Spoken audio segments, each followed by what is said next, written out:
Welcome to the Tomorrow's World Today podcast. We sit down with experts, world-changing innovators, creators, and makers to explore how they're taking action to make tomorrow's world a better place for technology, science, innovation, sustainability, the arts, and more. Hello, everybody, and welcome to another edition of Tomorrow's World Today.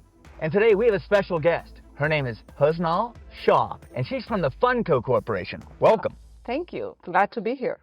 Well, I just heard a little whisper that there was a big landmark number that you guys went through at Funko. Yes, we surpassed 1 billion unit mark for Funko Pops sold in July of this year. Oh my goodness. And we have done that in 15 years, which is the fastest compared to any other toy company. So you've sold 1 billion Funko Pops in 15 years? Correct. Congratulations. Thank you. That's so very exciting. Yeah. I think our audience would love to hear more about Funko and more about you or yourself as well. Sure. I'm just curious about, why do you think it has become a phenomenon? What's the attraction that pulls so many people to the Pops? I think this was a miracle product in itself, because if you look at the form itself, it's with the big head, with the big eyes, and the high-end collectible nature of it.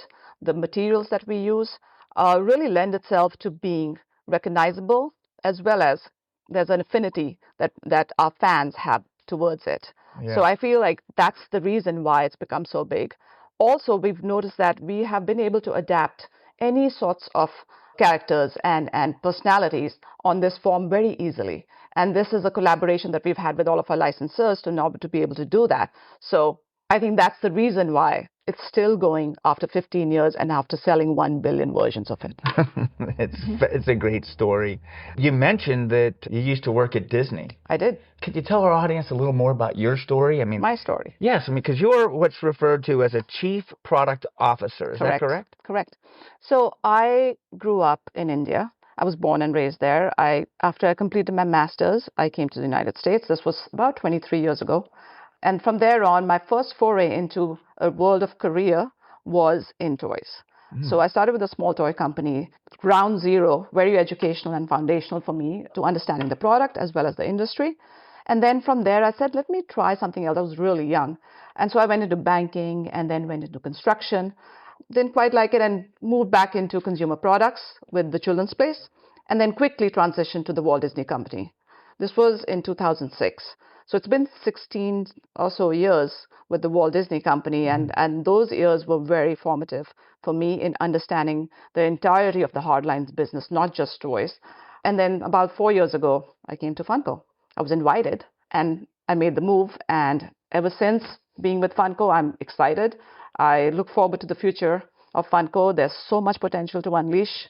We are limited by our own bandwidth, but creativity is oozing from every angle. Wow, that's a great transition, because I was going to ask you today about, the art of coming up with ideas, right, and how they are shaped into a creative thought and then put into a reality one day.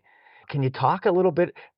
I know you can't talk about the secret insides of how things work, but what could you share with our audience about why the art of creativity and ideas is so exciting? So I think Funko is the ultimate expression of fandom, right? And so what drives creativity within Funko is our fans across the globe, whether they are into anime or music or, entertainment, movies, films, gaming.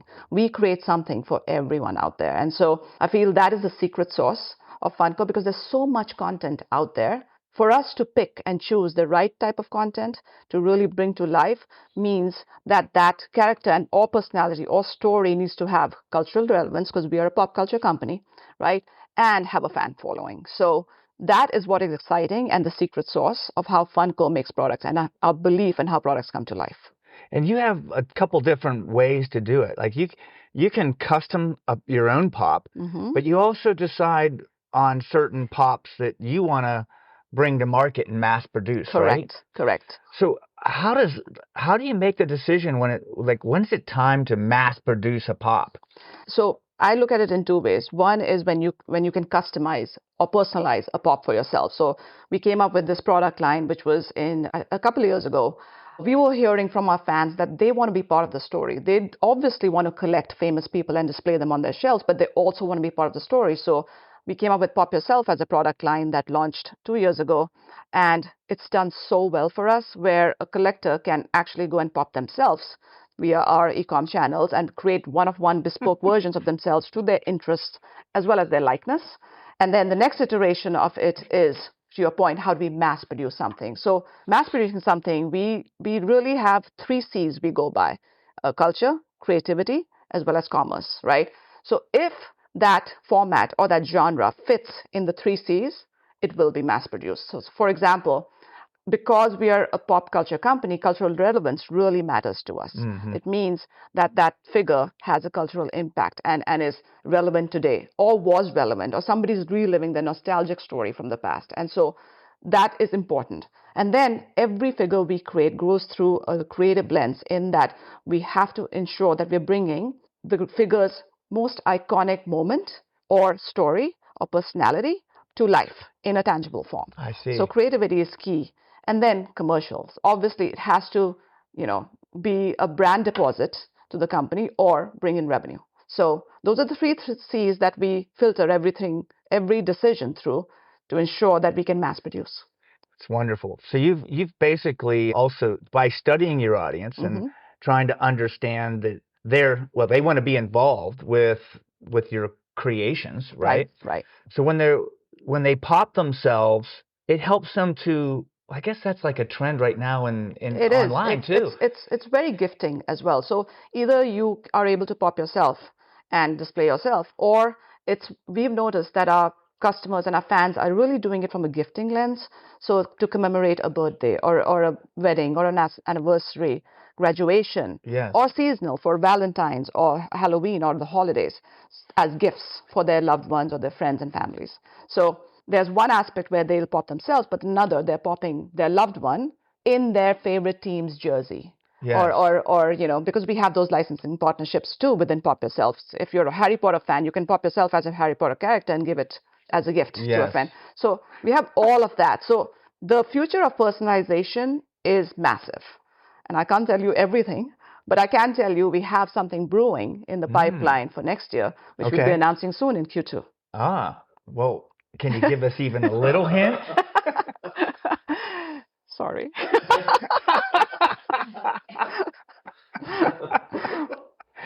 How do I pick it up from there? Okay, let's see here. So what do you see as some of the bigger challenges as Funko is leapfrogging past 1 billion units sold? Yes. Where do you see the future going? From a challenger standpoint, there's twofold. One is just the global volatility in the supply chain and the disruptions caused either due to the pandemic, as we just had COVID, or due to geopolitical reasons. Funko has a sourcing team that has really diversified our source country of distribution, such that we are in more than one countries and across Asia to really optimize our supply chain and really position our product such that such disruptions don't cause us issues. So we've made the supply chain a lot more resilient than what it was. So we've taken care of that issue. On the other hand, we do have new consumer segments that continue to come into our space. How do we attract that audience into the Funkoverse? We call it the Funkoverse. Yes. Right. And so coming up with the newest innovations, with the new product lines, really thinking through expansion objectives is what we are into. And that all of this is really going to help mitigate the risks and the challenges that we see in the future. That makes sense.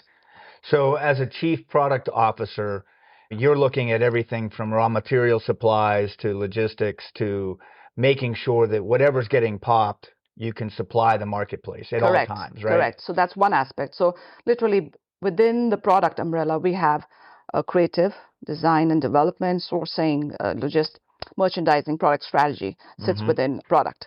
So it's anything from the moment you can dream of a product to materializing it and shipping it to our end customer is the product team.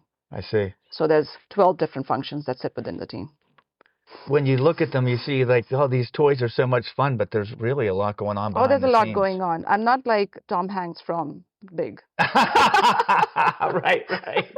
There's a lot going on behind the scenes. It is a challenging environment, but it's a lot of fun as well, and it's Yes. very fulfilling.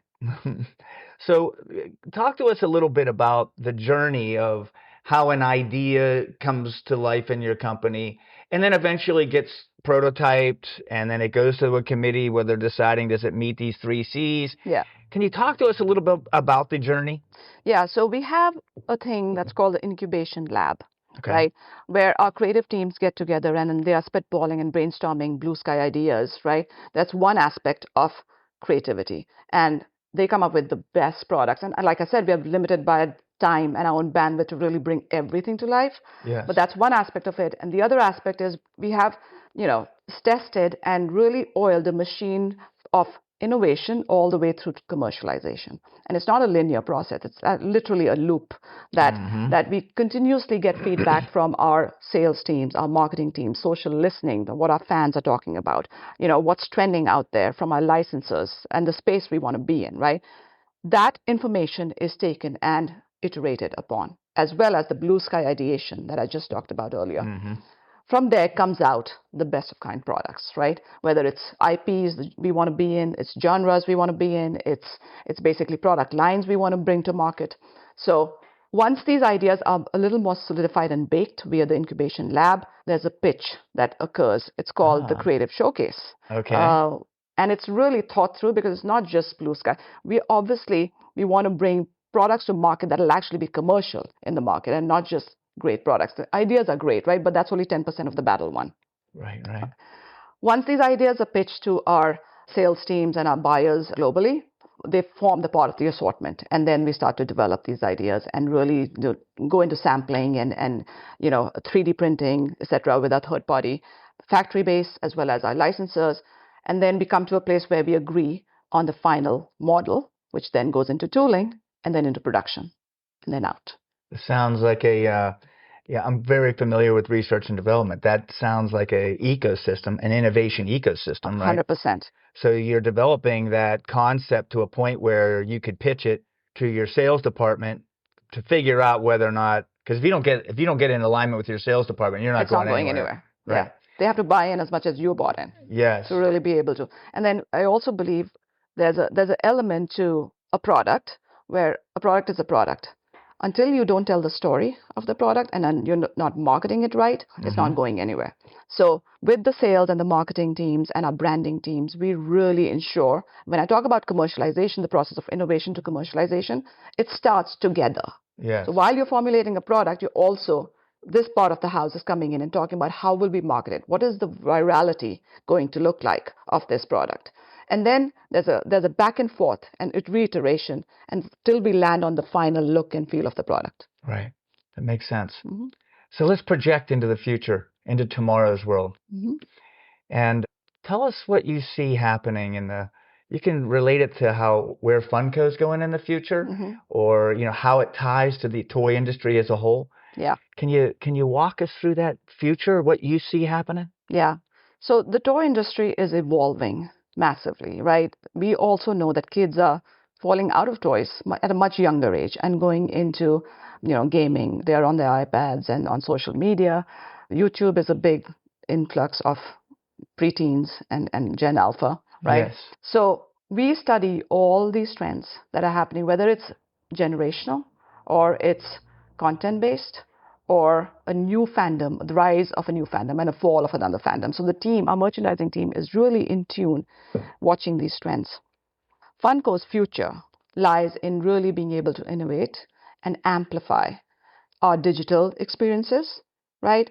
Using AR tools and creative tools, as well as expanding globally in markets where pop culture and the pop market is expanding. Philippines is one of those markets where we just opened a licensing store and we continue to expand our licensing store footprints across the globe. So that's where I see the future for Funko. While innovation is key and product ideation is key, expansion happens through digital experience, geo expansion, as well as getting into an AR space and really being able to talk to our fans loud and clear. That's wonderful. It looks like your team's really thinking it through. They absolutely are. We have best-in-class people, experts in the field, and so I'm really proud of the team. For example, you talked about creativity. The way we set up our teams is the artist that works on anime, for example, knows the ins and out of anime. He is into the stories, into the characters, knows what's coming out in the future.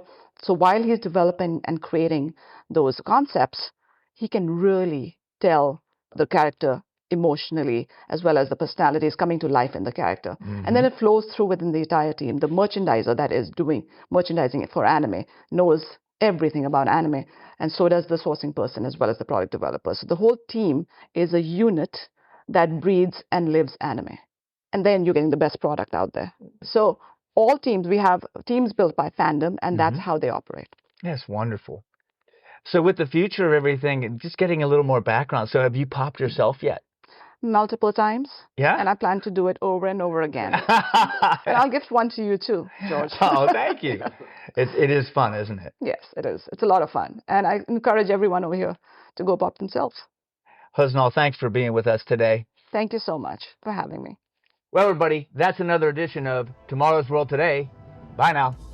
Thank you for listening to this episode of Tomorrow's World Today podcast. Join us next time as we continue to explore the worlds of inspiration, creation, innovation, and production. Discover more at tomorrowsworldtoday.com, connect with us on social media at TWT Explore, and find us wherever podcasts are available.